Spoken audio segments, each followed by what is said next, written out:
Hello everyone, today we continue with the GLM analysis, and we want to take the case that by performing an analysis of covariance. In this case, we are not only taking the factors, we also want to take the covariate. So there's a government works program.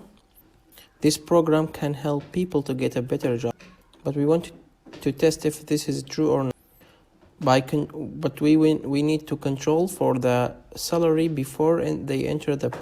So some of the participants were randomly selected for enrollment in the program, and others are not. The other group are not. So we will use the GLM Univariate to perform ANCOVA. ANCOVA is analysis of covariance, but there's an extra assumption for the ANCOVA, that there should be no significant interaction between the covariate and the factor. So by this example, first we need to check if this interaction term is it significant or not. After we made sure that it's not significant, we can continue. First, we need to open the data from C program files x86. We go to SPSS, then SPSS, go to samples English, and then we go to the work log save or SAV. We click OK. We have this data. Now this is the age, marital status, income before the program, income after the program, the education, gender, and the residence, the number of people in the household, and the program, if he follow the program or not, 0 and 1. Now we go to analysis, to the General Linear Model Univariate. The dependent variable is the income after the program, so we take it here. The covariate is the income before the program, and the program status is as a fixed factor. As I said before, we need to check first that the interaction between the program status and the income before the program is not significant. So we go to model to add the interaction term. First, we add the main effects for these two. Then we add the interaction term. We select them one more time. We add the interaction. Okay, we press continue. Let's go for options and check the estimates of effect size. Press OK. The first thing we see here is the significance for the interaction term is 0.50, which is greater than 0.10, so it's not significant. And this value is near to 0. It's called the partial eta squared, so it accounts for very little amount of variation, and that is compared to the error term.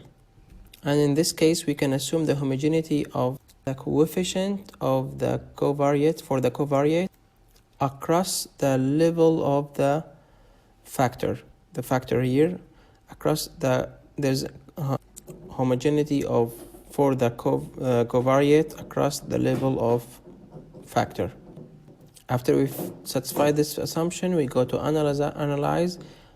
To the same thing, in the model we select the full factorial, and for the options we select the homogeneity test spread and versus the level plot, descriptive statistics, and we can check also the parameter estimates. And these selections produce an analysis of covariance because we want to assess the participation of the program, and that is controlling for the salary before the program or before entering the program. So this is the main point: assess the participation of the program, controlling for the salary before entering the program. Okay, press continue, and we press OK. First, we look at this table. This is the salary after the program for the two groups in different program status, and we can see there's a little difference between the two means, around this minus 18 minus 14 is around 4 and 4.5, and for this next column, the standard deviation, there's around the difference around 0.4. This is the number of observations in each group. The next table, we can see the significance is 0.02, which is less than 0.05, and it shows that it violates the assumption of variances equity. So the two variances are not equal, are different. But since there are only two cells defined by a combination of factor levels, only two, so this is not really a conclusive test. Now let's go to the spread versus level plot.